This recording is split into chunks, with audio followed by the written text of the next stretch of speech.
Good evening, boys and girls. I hope you are having an amazing Tuesday. This is another live research session where in today's video we will be taking a very deep dive into the co-main event from this weekend of UFC on ESPN plus 19 between Cub Swanson and Kron Gracie. Now this is a very, very interesting fight for betting. If we just bring the odds up here, we can see that currently, wow, the odds have actually improved on Cub Swanson in the last hour. We can currently see that Swanson is the underdog. So already this has my spidey senses tingling quite hard. I will not lie to you. I think this could be a potentially great fight for betting. But we will see what we get in the research, right? Because let's just get the odds down, right? And let's take a look at the implied probabilities before going into this fight. So call the average of odds available on Swanson at the moment of 2.50, which is plus 150 for an implied probability of 40%. And if we look at the odds on Kron Gracie, currently around about average odds of 1.57, which is minus 175 for an implied probability of 64%. Now, that is very, very interesting to me because when I researched Kron Gracie for his UFC debut against Alex Caceres, I wasn't impressed at all. So to see Swanson as an underdog, very interesting to me. Like I say, this was one of the first names that Cub Swanson was one of the first names that jumped out at me when I began to research UFC on ESPN plus 19. So I'm interested to see how I feel after researching this fight, because Swanson could definitely be a very good bet this weekend. Absolutely no idea why he's an underdog here. Maybe I will find out. As ever, guys, if you are watching this video on YouTube, please subscribe if you haven't already. Also, take time to like the video. It would really help the channel to grow a lot. And also, throughout the video, don't forget to leave a comment and let me know what you think of this fight, what you think of the stuff that we discover in this video, and whether you'll be betting this fight or not. Also, don't forget to let me know in the comments below if I miss anything out, because as ever, this is a live research session. I am learning about this fight at the same time you guys are learning about this fight if you're watching on Twitch. And Floris Bunny 7 on Twitch has just asked if this research will be on YouTube also. It will, Bunny. It will be uploaded at some point, but for now, just live on Twitch. So, let's just first of all jump into this fight. Now, these videos are rough, right? These live research videos are very, very rough. I'm learning about these fighters on the spot, but obviously the preparation work that I do put in before we go live is that, you know, when I do one of these live research videos, I know there's going to be footage available on one of the fighters that we can study together, but quite often I'll have to watch the footage on the other fighter before we do this live stream. So I was planning to do this live stream last night. If you would have been here for the live stream on the Mackenzie Dern-Amanda Rebus fight, I said, you know, come back in an hour and I will also do a live research video on the Swanson versus Gracie fight. And that live stream never happened. And the reason why was because I thought that I would only have to watch like 2 or 3 fights of Cub Swanson to get a strong read and a strong feeling on how this fight would play out. But actually, I ended up wanting to spend a lot more time watching Cub Swanson's fight. So I actually, last night, ended up watching 6 or 7 of Cub Swanson's recent fights, dating right back to Hakron Diaz and Tatsuya Kawajiri back in 2016. That's the reason why this live stream didn't happen yesterday. Because, you know, at the end of the day, like I say, these live streams, they're not planned. This is me hunting for bets. This is me showing you guys how I do my day job. And ultimately, I needed to spend more time on Cub before I felt I could really make a strong, informed betting decision on this fight. But what I would say is, at the beginning of the week when I began looking through these fights and working out which fights would be best to research first, because I can always tell you guys I prioritize which fights I'm going to research in order of where I think the best betting opportunities may be. And I felt straight away seeing Cub Swanson as an underdog to Gracie was absolutely ludicrous, because like I said, when I researched Gracie for his debut against Caceres, he looked very bad. And we will be watching these fights from back in 2015, 2016 in Rising, just to show you guys, what I remember from researching him against Caceres. So to see Swanson as an underdog is kind of crazy. What I will say is, after going back and watching 6 or 7 of Swanson's fights over the last 3 or 4 years, I can tell you that I don't feel as confident as I did, which is why research is so important. But still feeling like Swanson could potentially be a great bet this weekend. The reason why I don't feel as confident in Cub is because obviously there's no question he's going to have a huge advantage standing. But it's no secret that, Swanson's toughest fights throughout his career have come against high-level grapplers. We remember what Frankie Edgar did to him. Took him down, ragdolled him, beat him up so bad that he broke his jaw. He's also got quite a lot of losses on his record by submission. Even though he was hurt against Moicano, he was still submitted. Even though he was hurt against Ortega, he was still submitted. Also submitted against, Max Holloway. Also submitted against Frankie Edgar. Ricardo Lamas. If you look, pretty much the vast majority, another guillotine loss here. The vast majority of Swanson's losses throughout his career have come by submission. And what I noticed about Cub Swanson is that his initial takedown defense is pretty fucking good. He's got excellent balance. He's very difficult to take down.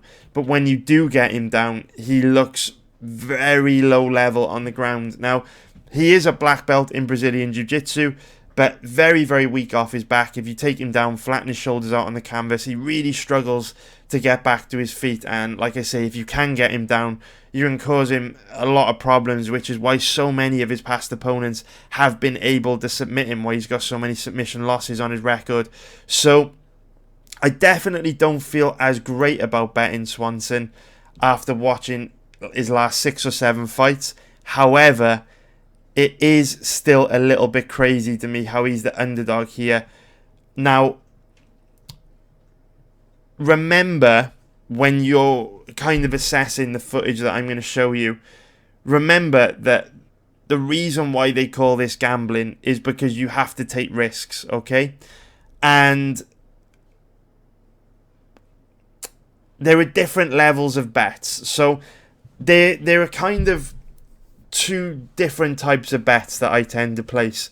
There are really, really strong, solid, big, aggressive bets that I place, like Corey Sandhagen, like Israel Adesanya, where I'm like 70 to 80% sure that bet's going to win. So I bet big and aggressively on it, okay? And very few of those bets actually lose. Then I'll place the higher risk bets, the Donald Cerrone's to beat Justin Gaethje, the Nate Diaz to beat Anthony Pettis. Those smaller sort of bets, the calculated kind of bets, where, if they lose, they don't really put that much of a dent in your bankroll.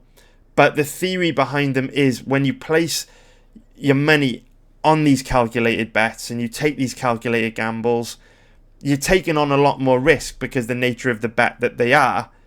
But theoretically, if you put your money in a lot of these positions where there's a lot of risk, but the odds are still way off, which means the risk to reward ratio is very good, over the long term, you're likely to earn a hell of a lot more money than you will lose.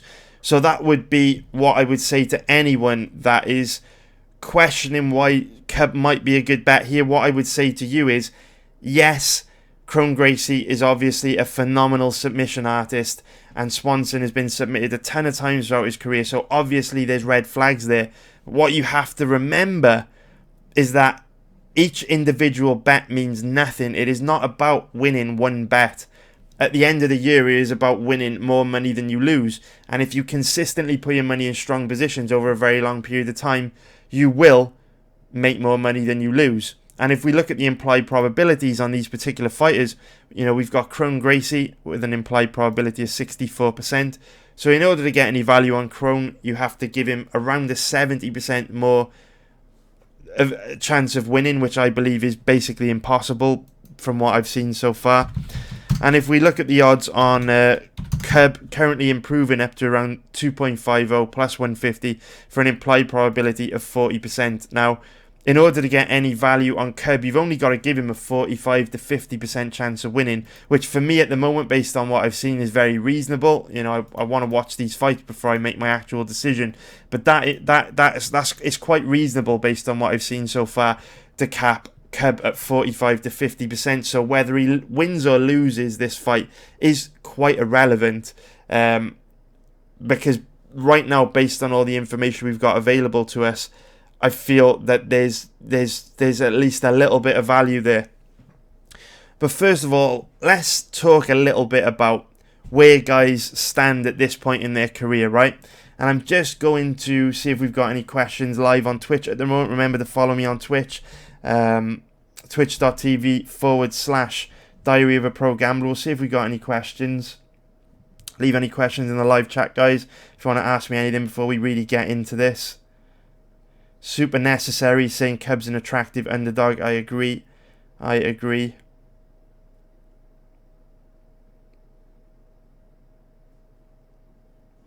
All right, doesn't look like we've got too much going on in the live chat at the moment. So let's discuss X factors. So first of all, just like with the Amanda Rebus versus Mackenzie Dern breakdown and live research session that I put out yesterday, it is going to be difficult to accurately assess where Kron Gracie is currently at in his career, because we've only seen him fight one time in the last 3 years, and that was a very, very quick win against Alex Caceres in his UFC debut. The fight lasted in just over 3 minutes. What I can tell you, if you go back and watch this fight, is that there were still flashes of weaknesses displayed in this fight that Kron showed in these fights back in Rising. And the main weakness I'm talking about is very stiff and rigid standing, very, very bad striking defense. And what I would say is it's difficult to measure how good Gracie is as it stands in 2019, because Alex Caceres literally gift-wrapped this fight and handed it to Kron Gracie on a plate. He was throwing like crazy, unorthodox, like push kicks and side kicks where he was off balance, and he was just making it very, very easy for Kron Gracie to take him down. So he gifted this win to Kron on a plate, and this fight between Caceres and Kron was actually one of the main reasons why earlier on in the year you'll probably remember that I recommended that you bet on Steven Peterson to beat Alex Caceres. And if you go back and watch this fight, you'll see why I recommended that bet. It's because Alex Caceres' takedown defense has looked so bad throughout his career, and particularly bad in this fight against Kron. But the irony is, you know, fighters are always striving to improve and fight smarter.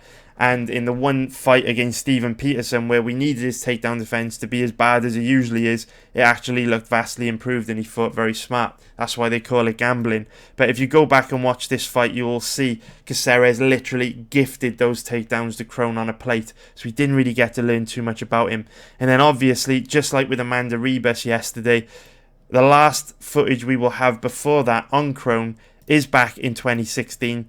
And I'm sure he has improved a lot since then. You know, he's been training, you know, with the Scrap Pack, Gilbert Melendez, and the Diaz brothers.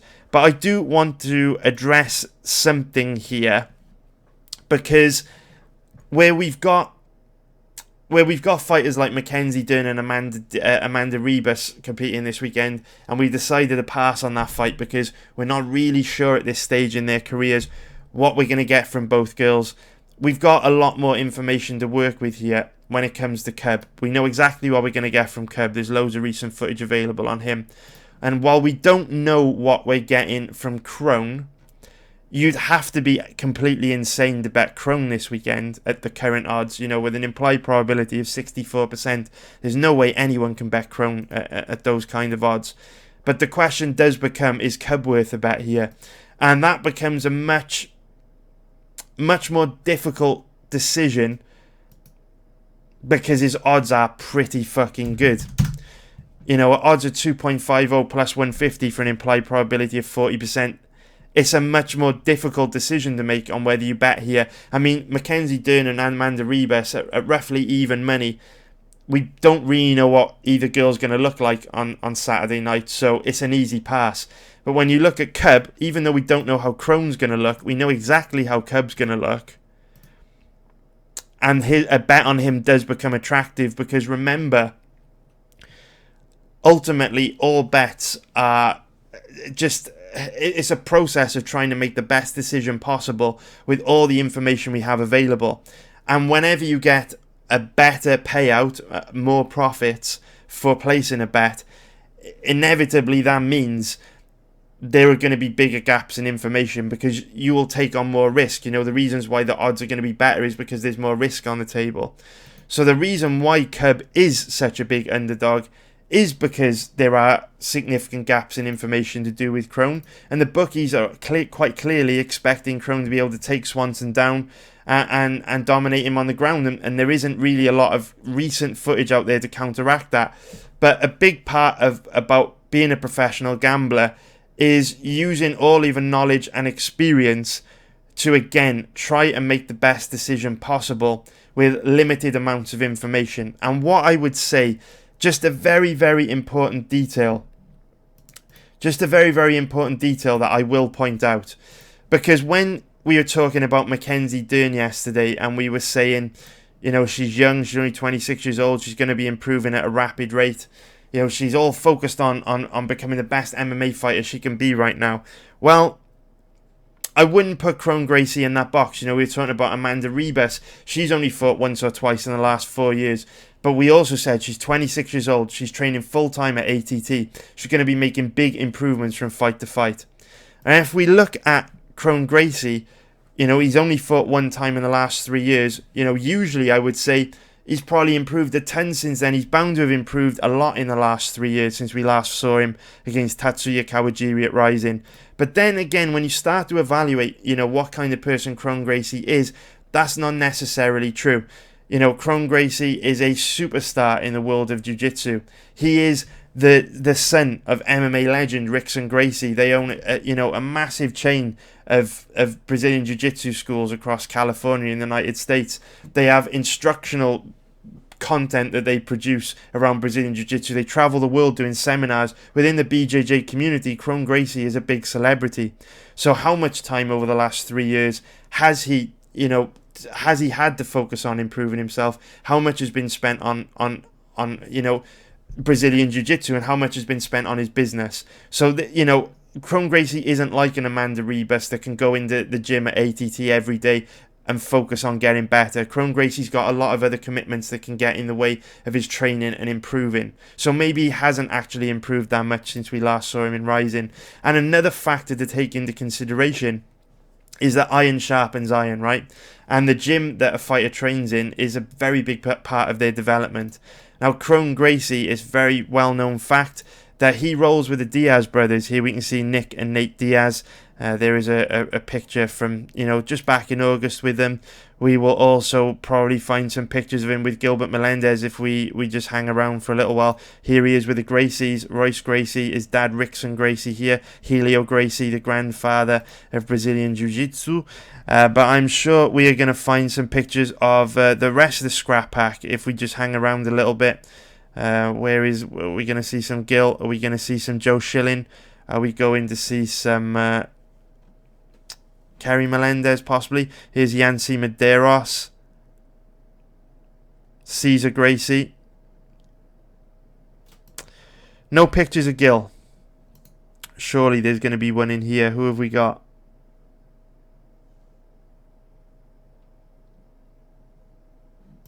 No. Alright, well, we do know. Okay, this is a picture we need. Okay, so we've got Jake Shields here. We have got... That is about it. Alright, what I would say, boys, fuck it. We know that Kron Gracie rolls with the Diaz brothers and Gilbert Melendez and that kind of crew. And the point I'm trying to make is the gym that you train at and the other fighters that you surround yourself with have a very big impact on your development as a fighter. And what I would say is, Nate Diaz, Nick Diaz, Gilbert Melendez, Jake Shields, they're all great fighters in their own sense. But I don't think that they're a very good team to train with for a developing MMA fighter. Because if you look at all the fighters that have trained and come out of that camp over the last few years, I mean, let's just go through them. So we've got Leslie Smith. never really evolved or improved as a fighter. I mean, striking became a little bit sharper, a little bit more technical, but Leslie Smith was always Leslie Smith. You knew exactly what to expect from her. Same with Jake Shields. I mean, but between the time that he was competing in Strikeforce to the time that he was competing in the UFC, didn't really improve that much. Yes, his offensive wrestling got a little bit better, his striking got a little bit better, but Jake Shields in Strikeforce wasn't that much different from Jake Shields in even PFL in the UFC. Gilbert Melendez, again, didn't really make any improvements from the Gil that we saw in Strikeforce, the Gil we saw in UFC. Same could be said about Nate and Nick Diaz. You know, Nate Diaz and his fighting style today isn't that dissimilar from how he looked way back on The Ultimate Fighter all them years ago. And of course, if you look like Joe Schilling, he's been training with the Diaz brothers for a very long time now. I know he's out with Cerrone at the moment, but he was initially training with the Scrapback and the Diaz brothers for a long time. Didn't really improve that much. So the point I'm trying to make is, you know, we've got a lot of examples of, you know, very, very high level fighters that train in this camp that have improved their area of expertise a little bit, but they haven't really evolved as fighters. So while, you know, I'm sure Kron Gracie has improved since 2016, based on the fact that he's a very busy businessman and a very successful businessman, based on the fact that, you know, he trains with a team of fighters that don't generally improve or evolve that much, I do believe it's unlikely he'll look significantly different on Saturday night than how he looked against Tatsuya Kawajiri, but obviously this is a total guess. Okay, this is an assumption, and they say that assumption is the mother of all fuck-ups, but it is my job as a professional gambler to make the best decisions possible with the amount of information we've got available to us, and I am prepared to make a lot more assumptions in forming a decision when I get a guy with favourable odds rather than betting on a guy as a favourite. So, for example, if we were looking at, you know, the Robert Whittaker versus Israel Adesanya fight last week, I wouldn't accept making assumptions because both guys were around even money at favourite odds. You know, the risk to reward ratio wasn't that great. You know, if there were big gaps in information for that fight, like if the shoe was on the other foot, for example, and if Adesanya had come back after an 18-month layoff, if he had had loads of injuries, illnesses and sicknesses, there's no way I would have bet Adesanya because there was too much risk there. But if Adesanya was floating around these odds, I'd be more inclined to take a gamble. It's all about gauging the risk to reward ratio and establishing whether the risk is worth taking on for the reward you're getting, based on all the information you've got available. And I can't tell you how to make that equation in your head. It just kind of comes from experience. But a big part of being able to kind of understand whether you're making a good decision or not is by, like I say, looking at the big picture, looking at the implied probabilities, and then hand on heart, with a total unbiased view, asking yourself, does this man have a better than that percentage chance of winning? And if the answer is yes, you should consider placing a bet. If the answer is no, you should pass. So with that, let us now get into answering any questions we've got on Twitch. Do we have anything? FIFA Hilal 11 has said, the only thing that worries me is Cub's chin. The jab that dropped in from Moicano didn't look powerful at all. Yes, my man, definitely. Swanson, no doubt he is on an underdog, is on a decline, no doubt. Schlo22, what's Cub's game plan? Jab and move for 15? Well, what's Kron's game plan? Try and grab a hold of Swanson and drag him to the ground with no offensive wrestling? Like I say, both guys have got weaknesses in this fight, and would you rather bet on the guy at big underdog odds with a very favourable payout, or would you rather bet on the guy big favourite odds with a pretty shit payout? That is the decision we're making. Both guys have got weaknesses. Swanson's not going to tick every box because he's the underdog. Guys that tick every box are never going to be the underdog, right? But we have to gauge whether the risk is worth the reward. Salazar, thanks for joining us, man. Luke Dragon Flame is said, I don't care what anyone says, Kron is going to maul him.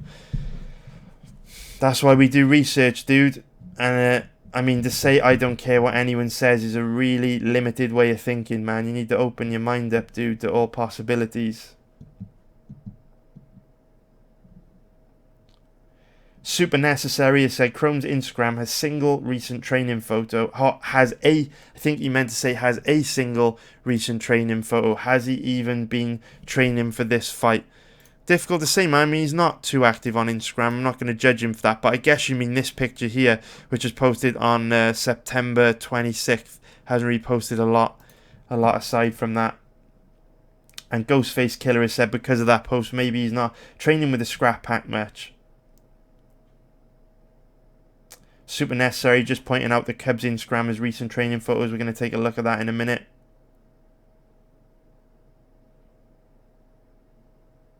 Yeah, Ghostface Killers has said he will be training. He's carrying all the weight of the Gracie family name and the pressure from the family to represent. I agree, man. Kron Gracie's going to bring it, no doubt about it. But the real question is, can a one-dimensional grappler cause Cub Swanson, a guy with almost 40 pro fights, a problem? That is the question.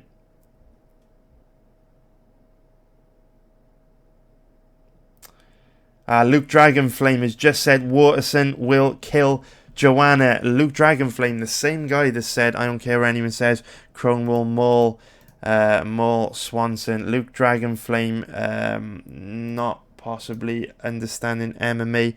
Too good. Not too good. Appleman999 has said, I think it's crazy that Cub is the underdog here. Cub has seen it all and is leaps and bounds ahead of Kron in terms of MMA experience. Kron is relying on one very particular path to victory. Appleman, in literally a paragraph, has said everything that I want to say. Appleman put it way better than I could say it. As you guys know, I do ramble a lot. I'm not the most concise geezer at the barbecue. Appleman basically summing up exactly how I feel. Yes, Kron might go out and sub Cub in 30 seconds. He absolutely might. But at the end of the day, why the fuck is Cub an underdog? Because at the same time, Kron could come out, shoot a desperation takedown, and walk right onto a flying knee from hell, or a giant uppercut, or a vicious power strike. So it works both ways.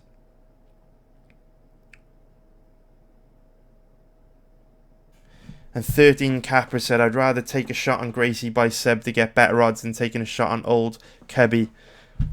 Let's see then, boys. Enough of the chit-chat. Let's actually get into watching some footage, because I'm talking a lot from memory here. In terms of Kron, all I've done is watch one fight of his against Alex Caceres, which only lasted 3 minutes. But what I will say is, when I researched him for Alex Caceres from hazy memories, I can tell you from memory he looked like total shit in his fights in Rising. He looked like a guy that was 4-0. He looked like a guy that had only had 4 pro fights. He looked like total shit. So maybe all you boys that are on the Kron train will change your mind after we play some footage here. But again, I just want to bring the point up of showing some footage of Cub. In my opinion, Cub Swanson is looking pretty fucking old.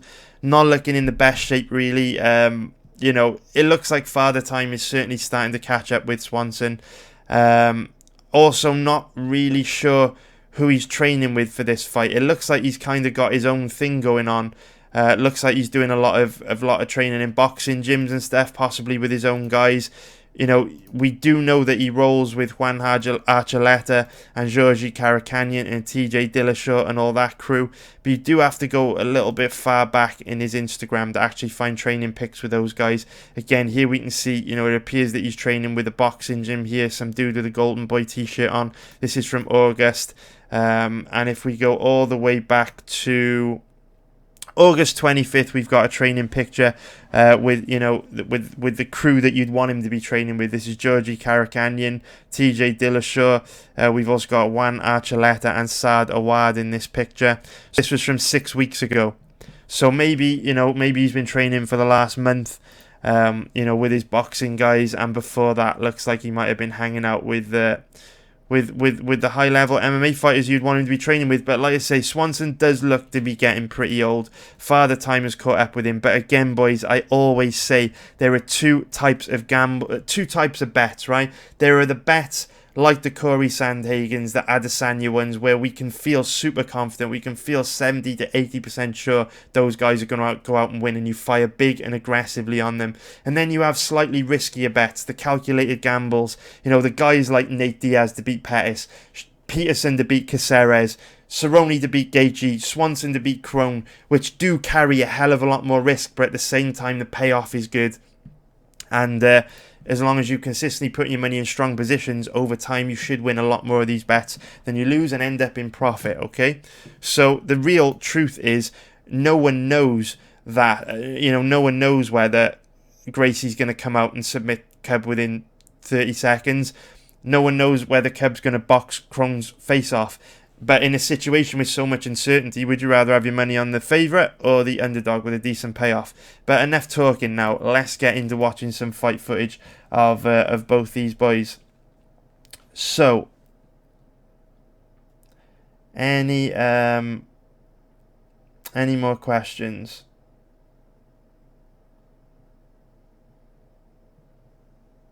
So Rob at Gamers Lounge has said, how good is Cub's takedown defense? Cub's takedown defense is a strange one. So Cub's takedown defense is very, very good.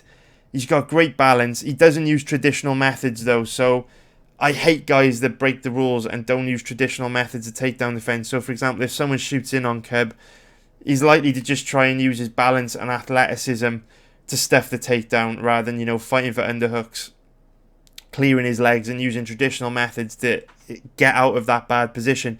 You'll see him hopping around on one leg trying to punch his opponent in the face while trying to stuff the takedown. And while that is often effective because his kind of athletic, explosive, springy style kind of suits that kind of way of defending takedowns, at the same time, against a very, very good offensive wrestler, it means he is very susceptible to being taken down. If you go back and watch the Tatsuya Kawajiri fight, admittedly it was a very long time ago, but since then we don't really have much information on his takedown defense, which is very disappointing. Kawajiri did get him down quite easily, and Cub Swanson did look very poor off his back. Now, we'll all remember back in 2014, Frankie Edgar took him down repeatedly and absolutely mauled him, actually broke his jaw with ground and pound.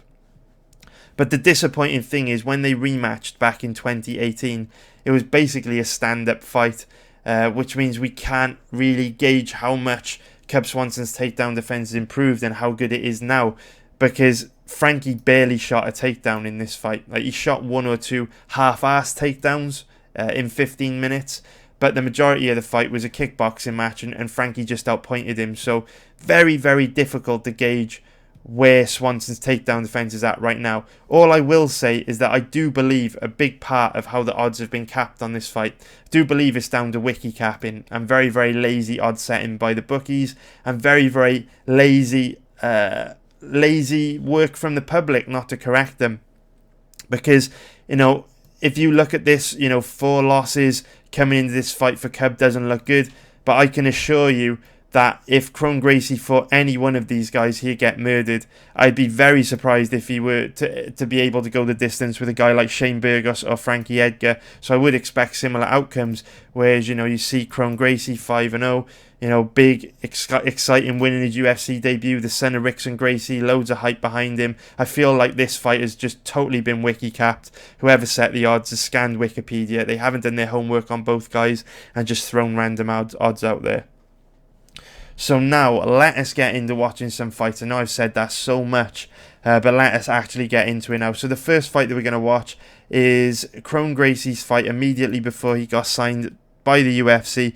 This is from December 2016, so just under 3 years ago, I guess you could say, against Tatsuya Kawajiri, who is of course no joke, and Cub Swanson and Kron Gracie having a common opponent here in Kawajiri. Let's get it popping. So Kron Gracie is the guy on the right hand side of your screen.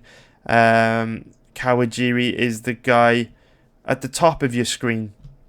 So first of all, we can see Kron Gracie coming out southpaw here, stood right in front of Kawajiri. Now remember, just in case you're not too familiar with both these guys, Kawajiri has basically no striking at all. So Kawajiri, no real power in his hands, not the most technical standing. What I'm basically saying is Kawajiri poses barely any threat to anyone standing. He's primarily a grappler. Kawajiri's a very strong wrestler. He used to just basically try and wet blanket people throughout his career.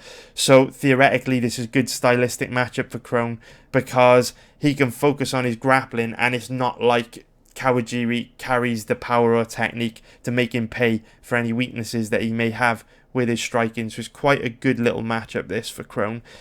All I would say is that, Kawajiri is a decent wrestler. So, I mean, like Red Flag City already, right, boys? Red Flag City. Let's get into it. A lot of people seem to like Kron in the live chat, so let's get into it. There's already one giant red flag that I've seen. Check this out. So, when I am researching fights, I try and visualize the fight between both guys, and I try and visualize how Cub's going to look when Kron shoots in for takedowns with the kind of takedowns I've seen Kron shoot on other guys. And I try and visualize how Kron's going to look when Cub's lighting Kron up with combinations like he's lit other guys up, like Do Ho Choi, right? Like Shane Burgos. What do you think Cub Swanson would do to someone that entered his boxing range like Kron enters Kawajiri's boxing range now? Just look at how Kron comes forward looking to tie Kawajiri up so slow, so telegraphed, so stiff, so rigid, with his chin up high and exposed, ready to be hit. Just have a look at this, boys. Look how he just walks forward now. Look how slow he is as he walks forward here. Look at this. Look at that as he ducks his head down coming forward. He's come forward like this. Cub Swanson, excellent boxer. Throws strikes from lots of different angles. Great footwork. Very, very wide range of strikes. He's going to be walking under all sorts of combinations. Uppercuts, the fucking works. So that's the first red flag that we see from Kron Gracie here.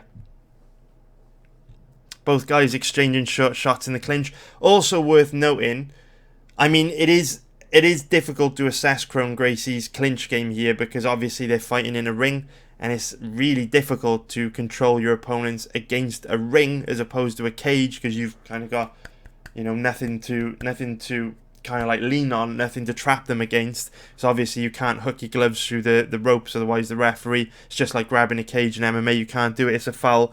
But what I would say is Kron looks very weak in the clinch here. He doesn't have anything. I mean, Kawajiri's choosing to tie up with him here. I mean, he doesn't have control of Kawajiri's body in any way. So, an explosive guy like Cub that's going to look to treat the clinch like lava, that is just going to want to completely disengage from Gracie and not allow him to get anywhere near him. Cub wouldn't allow Gracie to touch him like this. He would just be fucking out of there, because Gracie doesn't really have control of Kawajiri's body here. He has nothing. We see that here, right?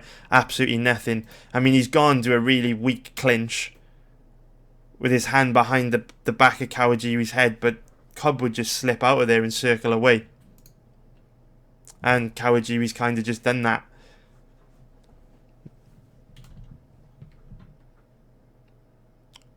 So again, we see Kron just head down, pouring, with his right hand, his lead hand, to try and gain some distance.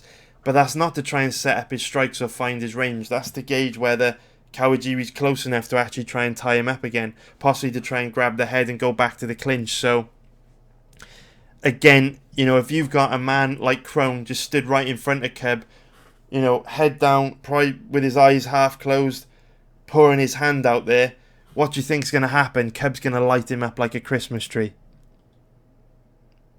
And he has gone back to the clinch behind the back of Kawajiri's head. But again, Kron doesn't have anything here. Look how easily Kawajiri's been able to disengage from that position. And they're exchanging short shots in the clinch. But, we've seen Cub has got vicious body shots, good boxing. If you get into this position with Cub, you're taking big damage. Kawajiri's got no power in his hands. Not a particularly dangerous striker.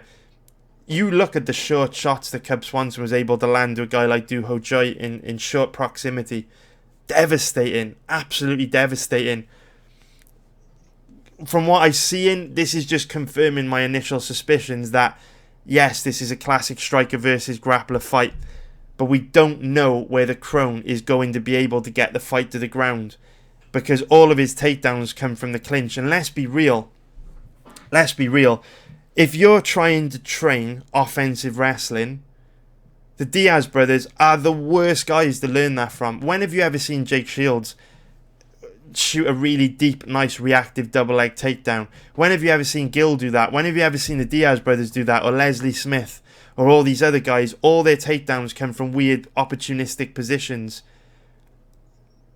And in order to get those takedowns, you need to grab hold of your opponent. And so far, Kron is showing us that he isn't particularly good at doing that because he's not great in the clinch.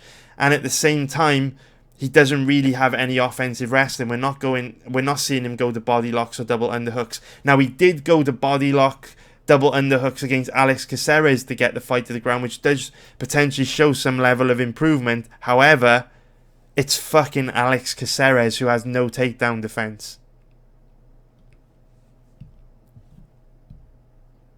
So Ghostface Killers is saying that Kron's boxing looked better than this against Caceres. It didn't, dude. I strongly disagree with you. And that's why I like doing these live breakdowns. If you go back and watch the Caceres fight, Gracie just literally walked forward while Caceres was spamming like weird side kicks off balance. And then Kron Gracie just tied him up against the cage and dragged him to the ground. The fight ended in 3 minutes. So to say that Gracie's boxing looked a lot better against Caceres, it's nonsense, man. It's just not true. Just not true at all. And we just see Kron Gracie coming forward here. Like I say, chin up high and exposed, just zombie mode. Just walking Kawajiri down, looking to tie him up, hoping that some kind of opportunity arises to get this fight to the ground. It's quite clear he has no offensive wrestling at all there. You know, if we see in this position, Kron actually starts to turn his hips into Kawajiri in just a moment. You'll see there. See, we missed it. He turns his hips in. You can just see as he turns his hips in, he's basically thinking about a throw there.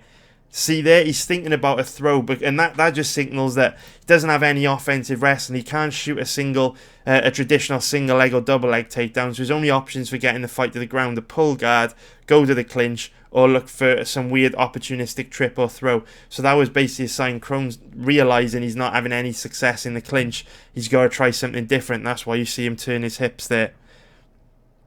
But I can tell you right now, Kron won't be able to tie Cub up like this. Not with this clinch game. Kron's clinch game looks super weak. He will not be able to tie Cub up like this. If he's made significant improvements to his clinch game, he will. Obviously, if he's made big improvements, he could. But remember, all we can do is make the best decision possible with the information we've got available to us. And right now, the information we've got available to us tells us Kron is shit when it comes to trying to get fights to the ground. Not that effective at all. Definitely not effective in the clinch. And all he's doing here is he's trying to wear Kawajiri down, right? He's trying to force Kawajiri to tie up and engage with him so that, Kawajiri will start to get tired. He'll wear on him. Remember, these are 10-minute rounds in the first round of Rising. And then once Kawajiri starts to get tired, Kron's hoping that he'll start to make mistakes, which will leave openings for him to get this fight to the ground. But what do you think is going to happen if Kron stays in front of Cub like this? He's going to get lit up like a Christmas tree. And obviously, what did we say earlier on?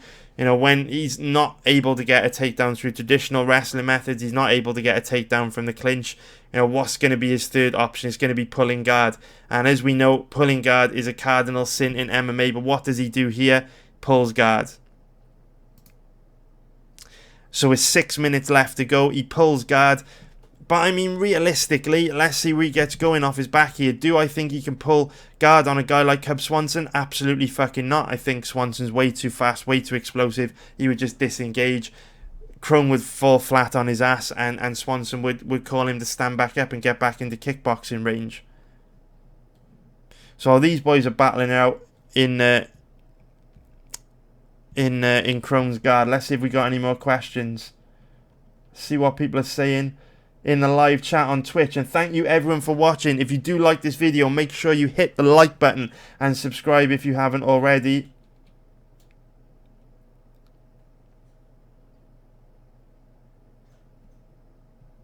So Ghostface Killers is saying that he was using good underhooks against Ortega, which is a great point, because if you do go to underhooks with a guy who clearly has no offensive wrestling, then they're not going to be able to take you down. Now, Kron looking pretty shit off his back here as well. I mean, Kron not looking particularly dangerous. He's just trying to tie Tatsuya Kawajiri up. But if Kawajiri wants to get up here, he can, and he has. You know, Kron had Kawajiri on the ground for a good minute there. I mean, he's rolling for a leg.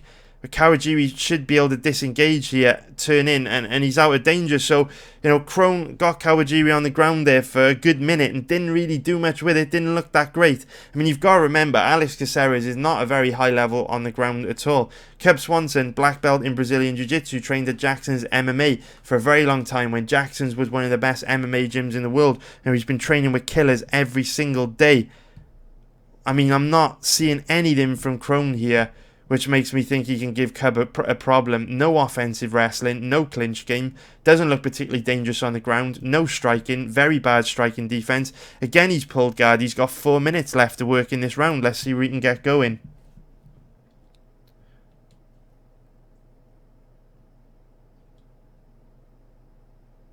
Super Necessary saying that Kron came forward looking like Ben Askren. I agree with you, man. That initial entry into Kawajiri's range was very, very Askren-esque. Wasn't even as sharp or as fast as Askren. So Kron looking to try and take the back now.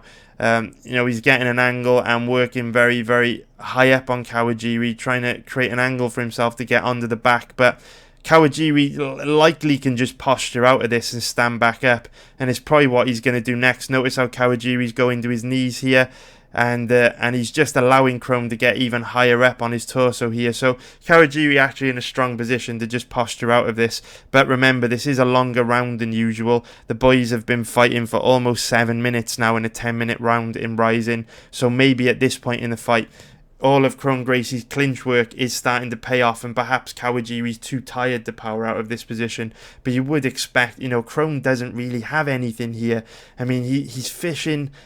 You know, he's fishing to try and take the back, but he's too high up on Kawajiri to really get it. And here we see, you know, at this point in time, Kron doesn't have control of Kawajiri's body here. I mean, he has a loosey-goosey rubber guard, I guess, around the back of Kawajiri's neck. But if Kawajiri wants to, he can just stand up here and disengage. I mean, Kron really doesn't have any control of him here. Doesn't have control of his body. He can just disengage here. He's not in any danger. Kawajiri choosing to be in this position.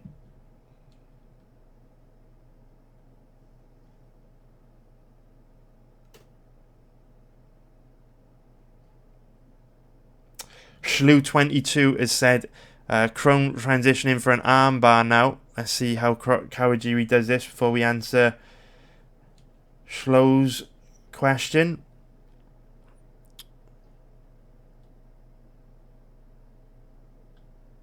Very difficult for both guys here with the ropes in the way. Kron's given up on it.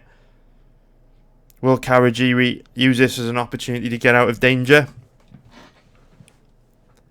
This is a mess. This is an absolute mess. Now Kron in a better position to take the back. And for me, Kawajiri's just looking tired here. I mean, he's had multiple opportunities to explode out of these bad positions. He hasn't taken any of them. He's just choosing to engage on the ground with Kron. I mean, this fight is saying more about what Kawajiri's done wrong than what Kron has done right, in my opinion. And again, like we said at the beginning of researching this fight, all that clinch work from Kron was to just wear on Kawajiri, just to make him work, so that when, you know, when the fight did get deeper and deeper, these opportunities would open up for Kron. And Kron, with 1 minute and 20 left to go in the round, fishing for a rear naked choke. So Super Necessary saying, could Kron have adjusted his style to his opponent's weakness? Perhaps he knew his opponent is not a striker and was not afraid to get dropped. It's possible, but I mean, he's not really showing me anything. I mean, what is good about what we've seen is basically what I'm trying to say. Maybe he was really slow coming forward and really shit in the clinch because he knew Kawajiri didn't really pose too much of a threat standing. Or maybe he looked shit in the clinch because he's shit in the clinch. And that was only his 3rd or 4th pro fight and he's super inexperienced. And he's a BJJ guy that hasn't had time to develop those skills there yet. I think that's far more likely. Schlo saying if Kron had offensive wrestling, he'd be an absolute monster. Maybe, but I mean, his grappling's not looking exactly devastating on the ground here. I'm sure he's excellent at pure BJJ, but, you know, that doesn't always translate into MMA grappling.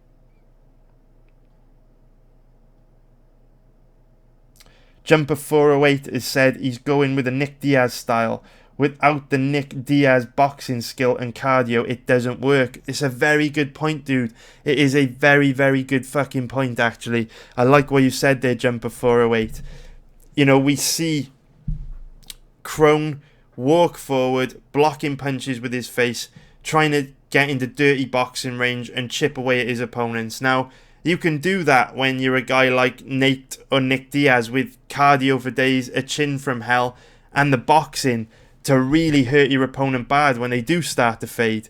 But without those skills, maybe that type of tactic is completely ineffective. You know, I mean, Leslie Smith kind of tried to utilize a similar fighting style, and if you look at her record, she kind of imitated the Diaz style in many ways. And if you look at her record, 11-7, you know, just a messy career. Now, obviously, she didn't have the high-level ground game of Kron Gracie to fall back on, but what use is a high-level ground game if you don't have the skills to get the fight to the ground?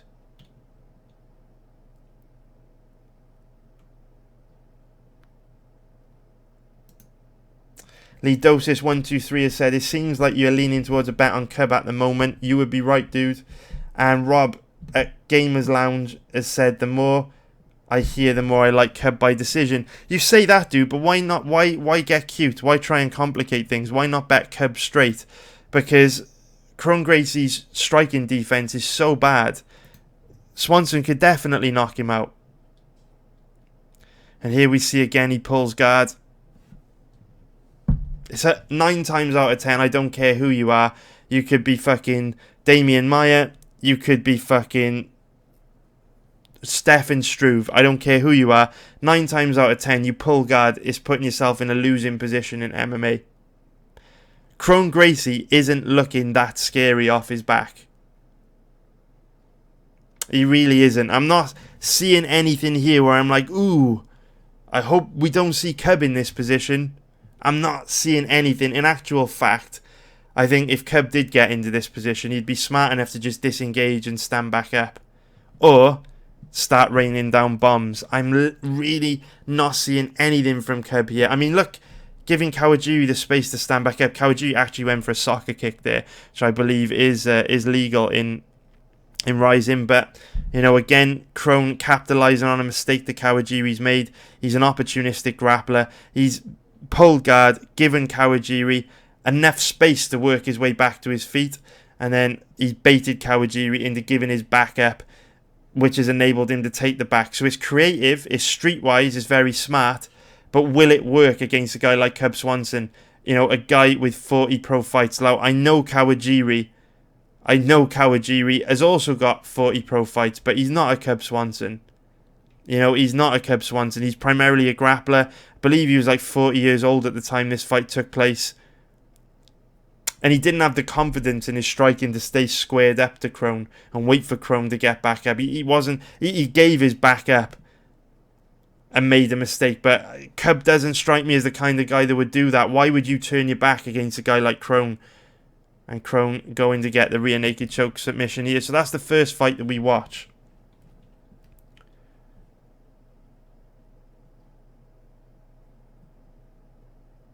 Appleman999 saying a common theme with high-level Brazilian Jiu-Jitsu guys is that they aren't great from the bottom because they generally don't spend much time there because they are used to being in dominant positions. Jack Ray's the same, not great off his back. Great point, Appleman. Good stuff, dude. And now, let's go into watching the next fight. Maybe that was just a bad night for Kron, right? Maybe he'll show us something different in his fight against Hideo Tokoro.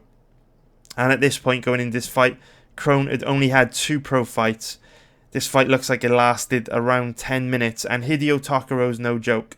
Bit of a legend in MMA, super salty record of 33-28, but Tokoro's decent. And what I would say, so someone was saying that, I can't remember who it was, so I do apologise. But someone was saying that perhaps Kron looked so bad because he wasn't worried about Kawajiri striking. He knew that he could just come forward really slow and tie Kawajiri up because Kawajiri didn't have the power to hurt him. Well, that's not going to be the case with Hideo Tokoro. Tokoro, very explosive, dangerous striker. Hits very hard, very unorthodox. You gotta watch your fucking ass when you are fighting a guy like Hideo Tokoro. He definitely carries knockout power. So it'll be different to see if Kron gives us anything different in this fight. So MMA Ledge is said, does Cub have the motivation at 35 years old with 4 losses in a row? I don't know, man. That's why they call it gambling. You know, these kind of statements, for me, when I see people type stuff like that, it's kind of like those questions just form part of the bigger picture, right? So at the end of the day, we're not trying to answer that question because no one knows the answer to that question. Not even Swanson really probably knows the answer to that question until he starts to make the walk and gets in there.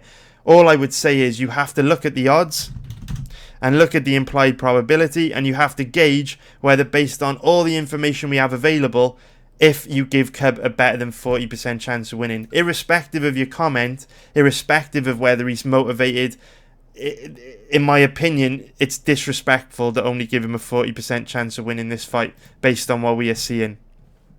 But let's see. I mean, we've got 2 more fights of Kron's to watch. Maybe he'll show us something different that's a bit more risky. Looks to me like he has gone straight back to the clinch. One arm around the back of Tokoro's head, just like he did with Kawajiri. He's turning his hips into Tokoro there, looking for some kind of trip or throw.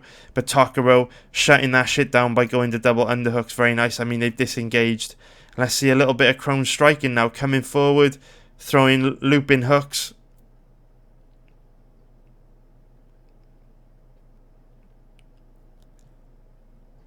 Going to the high boxing guard when Tokoro fires back.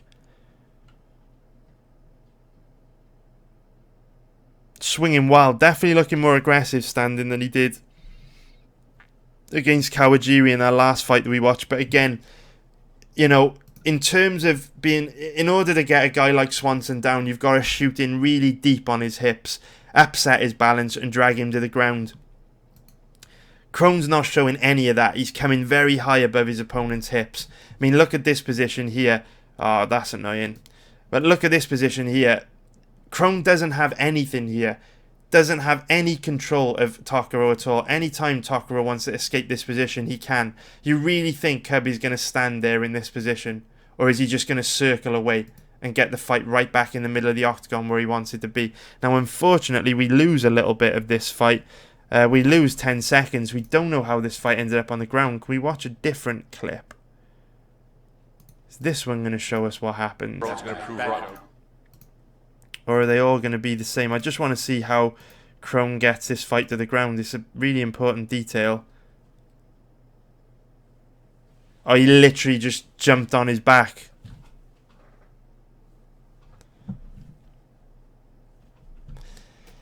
I guess you're going to get that when you're fighting a guy that's 33 and 28. But would Swanson give his back up like that? Would Swanson just turn his back into Kron? So Kron went for the full body lock here, the same technique that he used to get Alex Caceres to the ground. And instead of Tokoro trying to square up to him and fight for double underhooks, he chose to defend by just giving his back up. I mean, you'd like to think Cub wouldn't do something like that. A very, very nice back control from Kron. 2 very deep hooks in very quickly as well. And Appleman999 bringing up another really good point. He's saying that, you know, Cub has trained with TJ Dillashaw for a few years now. Sure that he will have improved his takedown defense if he's had TJ shooting on him every day. Yeah, it's a really good point, man. Remember, Juan Archuleta is a really strong offensive wrestler.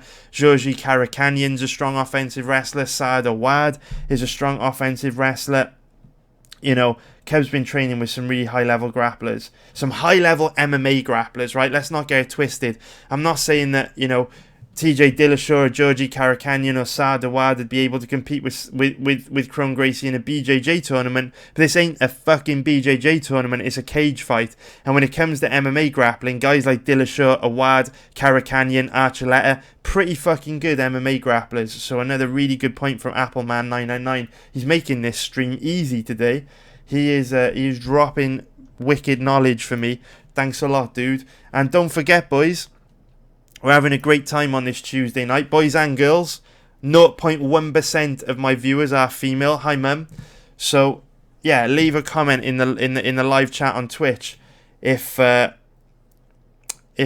you've got anything you want to say about this fight. And also, if you're not watching it live, if you're watching this video on YouTube after the fact, leave a comment below. Let me know what you think. Am I being too harsh on Kron? Do you think he will have improved a lot over the last 3 years? Do you think Cub is past it? Do you think Cub will not have the motivation to stay on his P's and Q's and keep this fight standing? Or do you think this line is straight up disrespectful and Kron is going to get his face boxed off and death shotted? And again, boys, I'm not seeing anything that special from Kron on the ground. Call me crazy. I know he's the son of Rickson Gracie. I know he's one of the greatest BJJ practitioners of all time. But I'm not seeing anything special. Yes, he's got full control of Hideo Tokoro here, but he fucking loses it. And Tokoro's able to explode into top position. Cub would just disengage here. I mean, Kron's going to the high guard, fishing for a triangle, or possibly setting him up for an armbar. There he goes, he starts to turn the hips on an armbar. But I mean, I'm not seeing anything devastating in these positions.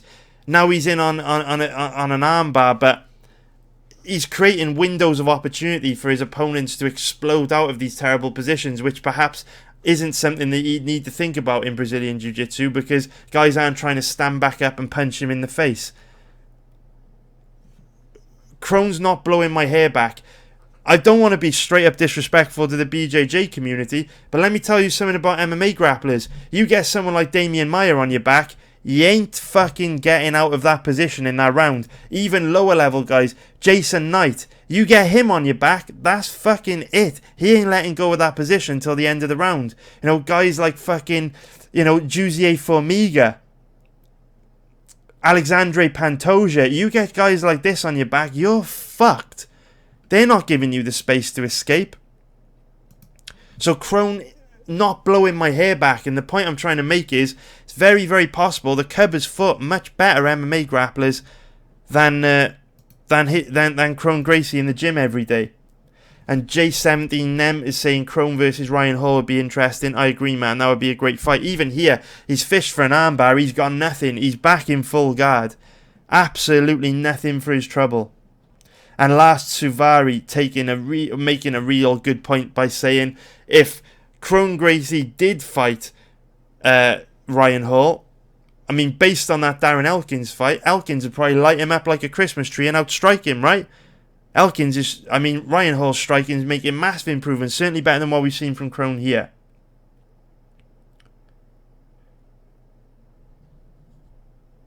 FIFA Hilal 11 has said, I hope I'm pronouncing that correctly, dude. If not, I'm really sorry. But I think it's FIFA Hilal 11 has said, imagine if Cub wins by sub. How much of an upset would that be? From what I see, I don't rule out the possibility. I agree with you, dude. Let's not fucking rule it out, because at the end of the day, I do know this. There is that old quote that if you punch a black belt in the face, he becomes a brown belt. You punch him again, he becomes a purple belt. You punch him again, he becomes a blue belt.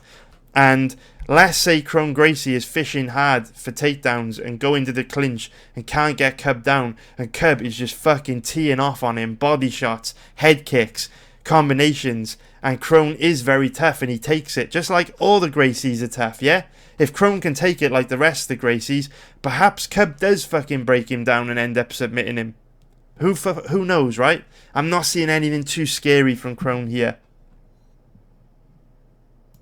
Bitcoin 420, two of my most favourite things combined in a username. Bitcoin 420 has something to prove to the Brazilian Jiu-Jitsu community as well regarding the recent drama. Could definitely see the temptation to go for a sub from Cub. What drama, dude? Let me know what drama. I don't keep up to date with the BJJ community. What drama do you mean, man? let me know, dude. I'd be interested to Google that. Remember, we're all researching this fight together, so you boys are dropping some serious knowledge in the live chat on Twitch, and you are helping me out big time tonight. Schlo22 has said, I don't have Kron beating anyone in the featherweight top 15 right now. Let's have a little butchers at that. UFC featherweight rankings. Who's in there? Who is in there? Let's have a look, shall we? Because, I mean, this fight, boys, not a lot going on here. Featherweight. Arnold Allen, he'd have a chance. Allen's takedown offense isn't bulletproof. Ryan Hall, I think that's a tough matchup for him. I think Mercer Bektik would murder him. I think Shane Burgos would murder him. I think Calvin Kattar would murder him. I think Josh Emmett would punch his head into another universe. Moicano would murder him. I think Stevens would punch his head into a different universe. Rodriguez might have a chance against Rodriguez. Rodriguez's takedown defense is a little bit sketchy. I think Korean Zombie would murder him. I think Zabit Magomed Sharapov would use him as a human basketball for 3 rounds. I think Frank Yeager would use him as a human basketball for 3 rounds and probably end up breaking his jaw. I think Jose Aldo, depends, man. Who the fuck knows? If the Jose Aldo that fought Max Holloway showed up, he would punch fucking Kron's head into a different universe. If the Jose Aldo that showed up against Alexander Volkanovski fought, he probably would end up losing a staring contest. Brian Ortega, yeah, I think Brian Ortega would box his face off. And Alexander Volkanovski, it's a tough one. Volkanovski, not the best grappler, but standing up would certainly have a big advantage over Kron. It just bothers me because Volkanovski's quite an inexperienced grappler. I feel like a guy like Volkanovski would fall for some of the traps that Gracie would set, whereas you look at higher level grapplers, they're not going to fall for those traps.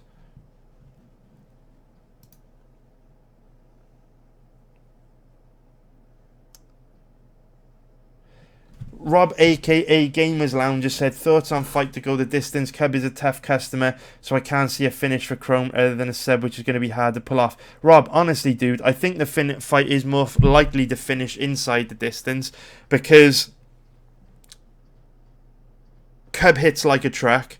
He's got great technique, great combinations, throws a very wide, diverse range of strikes. And Kron's going to be walking forward like a zombie, just getting lit up. Now, I don't care how good your chin is, you can't walk onto Cub Swanson bombs. So, Bitcoin 420. Oh, okay. Kron's actually gone mount here. I'm guessing this is the end. How does he get mount here?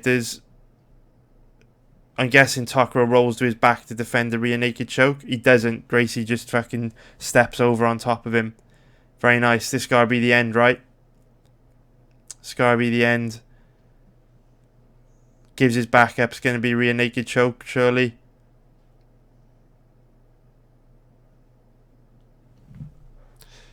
Kron's decent. He's not blowing my hair back though, boys. He's not blowing my hair back. Let's watch one more fight while we answer some questions from you guys. So this was his second ever pro fight from back in 2015 against Ersan Yamamoto. Bear in mind it was Yamamoto's pro debut. How has he done since? Not very good at all, because he's 3-4. So obviously not the highest level of opponent Kron could have asked for. Let's take a look, see how he does here.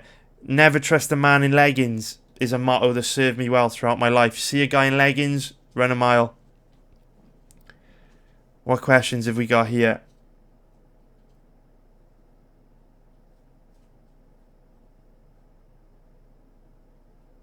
Bitcoin 420 has said, apparently Brazilian Jiu-Jitsu gyms didn't let Cub train anywhere because of Gracie's last name. I'd be like, fine. I'll just go train with TJ Dillashaw instead. One of the greatest fighters of all time. One of the best bantamweights on the planet.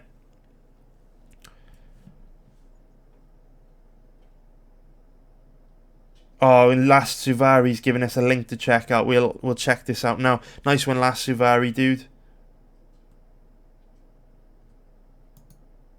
We'll get this up now, boys.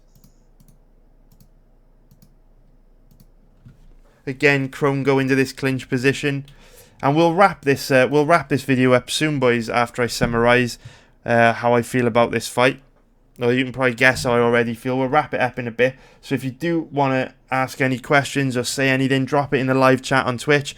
Remember, boys, if you are watching this on Twitch, please subscribe to the channel. If you're watching on YouTube, please subscribe and also like the video. And let me know what you think, boys. Let me know what you think, boys and girls. There are 0.1% of my audience who are female. I need to stop saying boys. So someone pointed that out. I got a lot of comments on that Mackenzie Dern video. Let me just see if I want to shout you out, dude. You made me think. You did make... like I said, I don't always have time to respond to every comment. I read every comment. I need to shout someone out. I need to find the comment. I need to find it. I need to shout this guy out. You know who you are. Told me off. Okay, Bab329. Bab329. Shout out to you, man. I read every comment. Bab329 said that I need to stop. I need to stop. How did he lose his armbar position? I need to watch this fight more carefully. Bab329 has said I need to stop saying boys. Hello, boys. Thank you, boys. Because there are going to be females that watch this video. And I wasn't sure. I checked my demographics on YouTube. 0.1% of my audience is female. So you are right, Bab329. So we'll summarize this fight in a minute, boys and girls. So if you do have any questions, check it out. Drop them in the live chat on Twitch. So we've got Gracie pulling guard straight into an armbar here. Very nice transition. Very deep armbar here. How does Tokoro escape this? He clearly has no bones or ligaments or tendons or muscles or anything of importance in his arm. He just kind of rolled out of it. Very nice. And now we see Gracie in side control. But really, not being funny, right? Not being funny. I don't want to be disrespectful to Gracie or the Gracie name or the Brazilian Jiu-Jitsu family. Give Damian Maia that position. What the fuck? He just got reversed from mount. Give Damian Maia that position. See what happens to that dude's arm. Give Ronda Rousey that position. See what happens to that dude's arm. See what I'm saying, boys? Give Tyron Woodley that position. See what happens to the dude's arm. Give Brian Ortega that position. See what happens to the dude's arm. Kron Gracie's not blowing my hair back. And he's in side control here. Steps over the mount and gets reversed. Give Damian Maia that position, see what happens. Give Khabib Nurmagomedov that position, see what happens. Give Kamaru Usman that position, see what happens. Give Colby Covington that position, see what happens. People talking about Kron Gracie like he is the next big thing in MMA. The fucking ultimate MMA grappler that is going to go out there and murder everyone. I know this is only a second pro MMA fight, but how the fuck can you throw this guy in there against Cub Swanson in his 6th pro fight? I'm not being disrespectful to him, but in my opinion, this is too much too soon. What can he do? I mean, they're back up. Kron's had Yamamoto. Bearing in mind, this is Yamamoto's pro debut. He had never fought before. This is a guy that's gone 3-4 since this fight. Not particularly great. He's been in a deep armbar, and he's been mounted, and he's been on the ground a good amount of time with Gracie. And we're now 4 minutes into the fight, and everything's still hunky-dory. He's still going strong. What do you think he's going to do to Cub? Maybe he beats Cub. He might beat Cub. He might beat Cub. He might. It's MMA. It's gambling. Maybe Gracie has improved immeasurably in the last 3 or 4 years. Maybe he'll look like a completely different guy. Maybe he'll come out with the best offensive wrestling we have ever seen. But if he does, and you lose money on Cub, sleep like a baby, knowing you made the right decision to bet on Cub Swanson this weekend. Know you made the right decision, because ultimately all we can do as gamblers is make the best decision possible. I mean, look at this. Look at this. All we can do as MMA gamblers is make the best decision possible with all the information we have available. And all the information we have available is telling us to bet Cub Swanson. Kron Gracie, high-level Brazilian Jiu-Jitsu practitioner, allegedly This super high level MMA grappler is going to start murking people in MMA in the UFC, has gone mount on a guy in his pro debut for the second time in 4 minutes and gets reversed for a second time.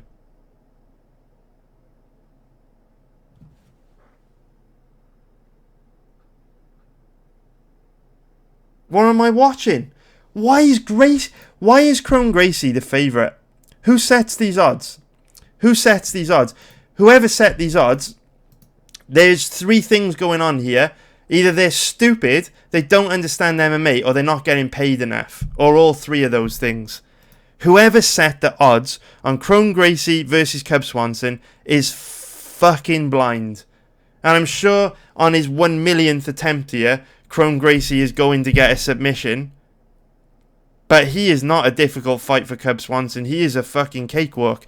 Of course, there are always going to be risk factors with every bet. The risk factor is, as someone pointed out, Father Time is catching up with Cub. He is on a decline.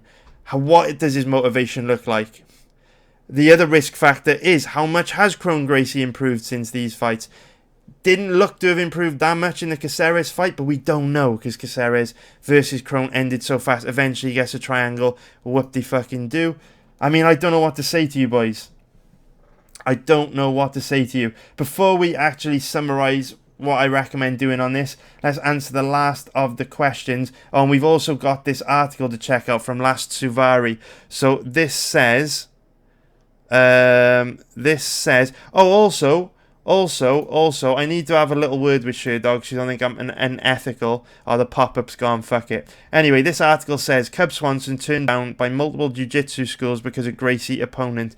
Cub Swanson has a little bit of extra motivation heading into his UFC Fight Night 161 showdown with Kron Gracie. The featherweight veteran claims that multiple jiu-jitsu schools declined to train him because his opponent has the Gracie name.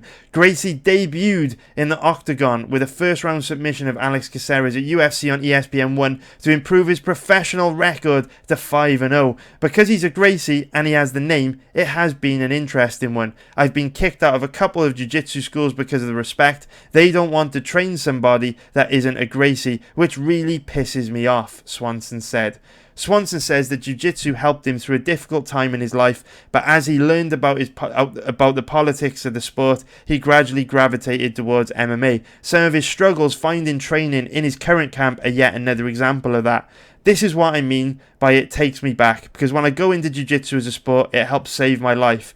Swanson said, I was going down the wrong path. People know the story. I was getting into trouble and I found jiu-jitsu. I fell in love and I just competed all the time and it became a passion of mine.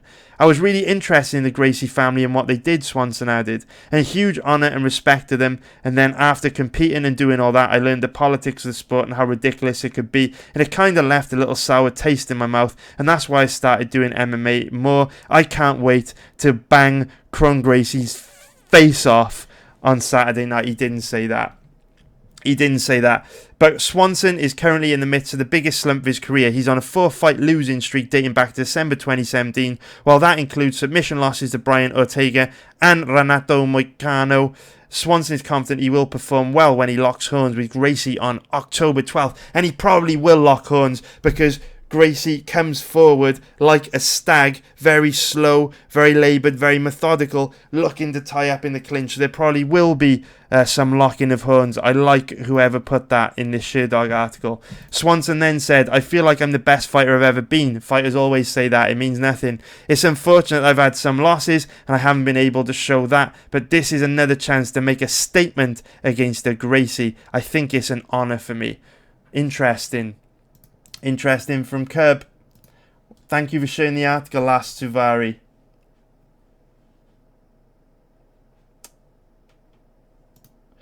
MMA Ledger said that Kron beat Cub when they had a Brazilian Jiu-Jitsu match 15 years ago. And Cub said that motivates him. But I can't bet on Cub just because he says he's hungry. Man, I think it's just completely irrelevant, man. I wouldn't put any weight on that at all. Tasmanian 187 has said, I'm leaning towards putting 1 unit on Cub and 0.1 unit on Cub by sub just for the fuck of it. What are the odds on Cub by sub? I've seen a few people mention that. Oh, they're not going to have it out yet, are they? They are not going to have those odds out yet. They won't release him until Friday or Saturday. Qualium said, what about the odds for the fight not going the distance? As it seems the only way for Kron to win is by sub, and the only way Cub has a good chance of finishing him. Yeah, man, let's have a look. What are the odds of the fight to finish? Don't love the odds. I am not loving the odds. I'm not loving the odds. Fight doesn't go to decisions 1.53, which is minus 189 for an implied probability of 65%. I don't love those odds. I don't love them. I do think it ends inside the distance, but the odds don't blow my hair back. Rob at Gamers Lounge. And I like, Rob's got a cool little icon next to his name. How do I get one of those? But Rob is saying, TJ is fresh off from training for Olympic gold medalist Henry Cejudo. That can add some spice for Cub's takedown defense if he was training with TJ. Great point. If Swanson was in camp every day helping his mate TJ train, that certainly would help him to develop good takedown defense. Because remember, when you're training takedown defense, it also helps you improve your offensive wrestling and vice versa.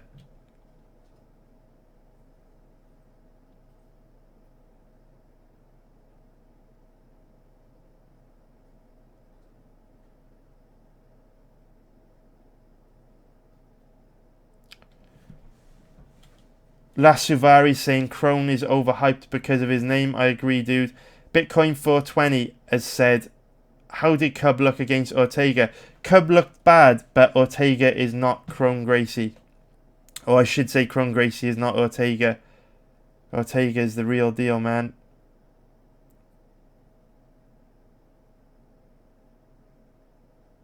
$13 Capra is said, Kron has been stretched out his whole life and has to be tough as nails to hang with the Stockton boys. All the Gracies are tough, man. You are definitely right, dude.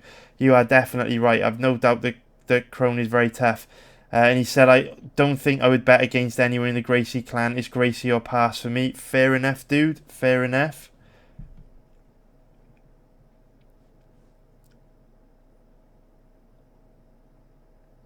Robert Gamers Lounge is saying, Kron looks like a trap, or a trappy trap. People see Gracie and they see the next Royce. I agree, man. I agree. Bitcoin 420 has said, LOL, Kron apart from his last fight hasn't fought since 2016. Damn these odds. There's so much value in Cub. I agree, dude. I agree. And then Turning Screws is saying, sometimes they set odds depending on who they think the public will bet and not necessarily who they think will win. And then Lasuvari is saying, I hope he will fall in an uppercut. It's very likely with the way he comes forward trying to close the distance. So we've been going for an hour and 20 minutes, boys. I don't want to... Boys and girls. Shout out to the 0.1% of ladies that watch this video. Hello, mum. Again. Right, boys. Let's summarize. Let us summarize. So, you're all big boys and girls. No, you're all big boys. And you're all... perfect girls. You're not big. You're all perfect girls that watch this video. I'm not going to tell you what to do. You have seen the information I've shared with you in this video. You've watched the footage of Kron. You've listened to my assessment of Cub's skills. You've kind of heard me sound off on how much I think Kron may have improved in the last 3 or 4 years. And of course, that's a complete assumption. Last weekend, when I tell you Whittaker's got a very, very basic style of striking and Adesanya should be able to completely outclass him, that is a fact, because we have got recent footage which shows us that is extremely likely to happen. But when I say I don't think Kron will have improved in the last 3 or 4 years because of who he's been training with, because of his business commitments, that kind of thing, that's a big assumption. That doesn't carry anywhere near as much weight, right? But the fact that the odds on Cub are so generous makes it very smart to take on that risk. So I'm not going to tell you what to do. I'm going to tell you what I'm going to do, and you can make your own mind up. I think it is completely fucking ludicrously bonkers that Cub Swanson is an underdog to Kron Gracie based on everything we've seen. Kron Gracie has no offensive striking, no offensive wrestling, no clinch game, and he's not particularly dangerous on the ground either, which is supposed to be his one area of expertise. I believe Cub Swanson's difficult to take down. I believe he has an enormous advantage standing, and I believe even if he does end up on the ground with Kron, based on the footage that we've just seen, Kron will probably give him time and space to get out of a bad position or work his way back to his feet.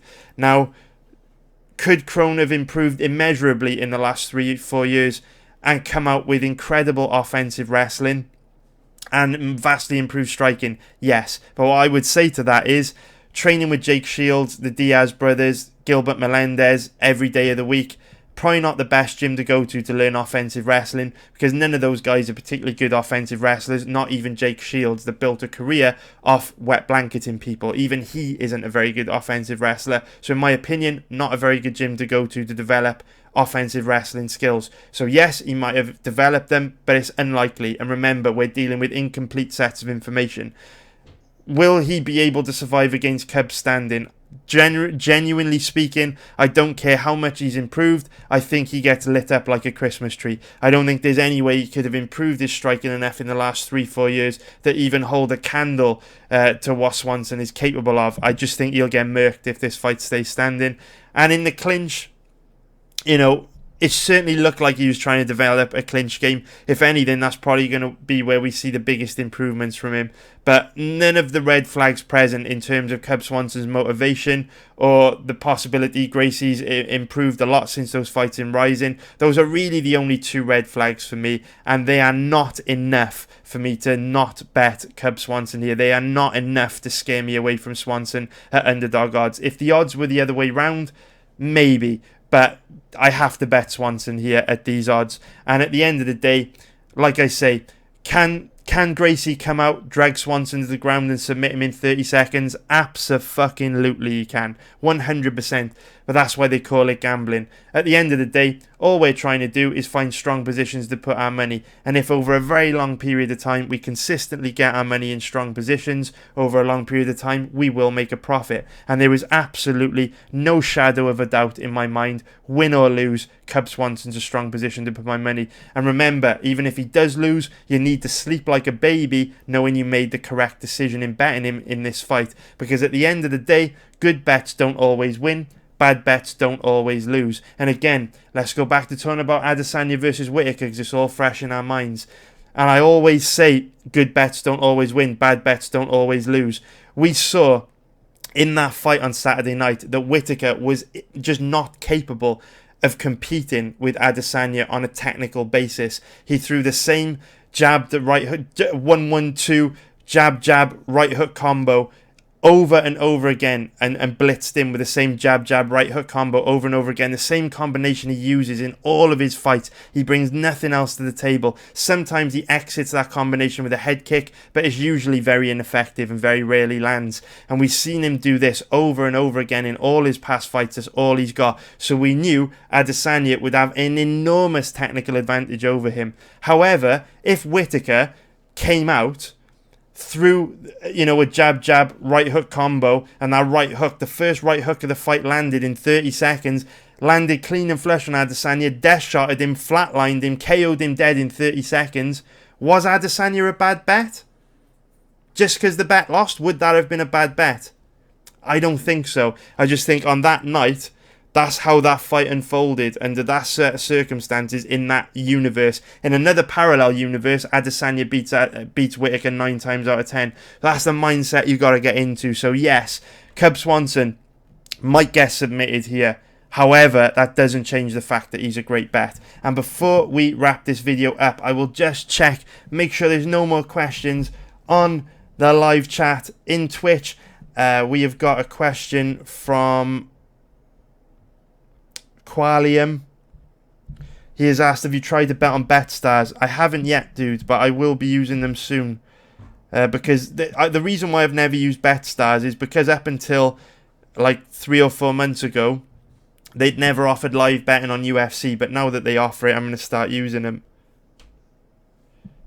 And MMA Ledger said the lack of info maybe means one unit. You're right, dude. At the end of the day, whenever you've got big gaps in information, you want to keep it small. Like I say, there's 2 different types of bets, right? There's the bets like Adesanya and Corey Sandhagen, where you give them a 70 to 80% chance of winning. It's very, very unlikely that they'll lose. Those are the bets you go big and aggressive on. But when you've got the calculated gambles like the Cerrones to beat Gaethjes, the Petersons to beat Caceres, the Diaz to beat fucking the Diaz to beat Pettis, the Viviane Araujo to beat who was the girl that she fought, Talito Bernardo. When we take these calculated gambles with loads of risks, you definitely want to go smaller. Lee Dosis has said, just put 1 unit on Cub Swanson. Doesn't feel like a rock solid position, but does not. I just put 1 unit on Cub. Doesn't feel like a rock solid position. Does not feel like a rock solid position. I'm not too sure what you mean there, Lee. Last Suvari is saying, can you do Luis Pena versus Matt Frivola next? That fight is very high up on my list of priorities, dude. I will get to that fight very soon. But that is going to be it for this video, boys. I hope, and girls, boys and 0.1% girls. Hope you enjoyed the video. If you did, please hit the like button below. Let me know what you think in the comments below if you'll be betting this fight. Do you think I'm underrating Kron Gracie? Do you think I'm being too harsh on him? Do you think Cub Swanson's best days are behind him? Do you think he's completely shot? Do you think these boys are on opposite career trajectories and this is Gracie's time and Swanson is just an old dog that will not be able to compete with a young lion on Saturday night? Leave a comment and let me know what you think. But don't forget to hit the like button. And also, boys, don't forget to hit the subscribe button if you haven't done already. And ladies, thank you very much for watching. I'll be back very, very soon with another breakdown. And let me know in the comments which ones you'd like me to do next.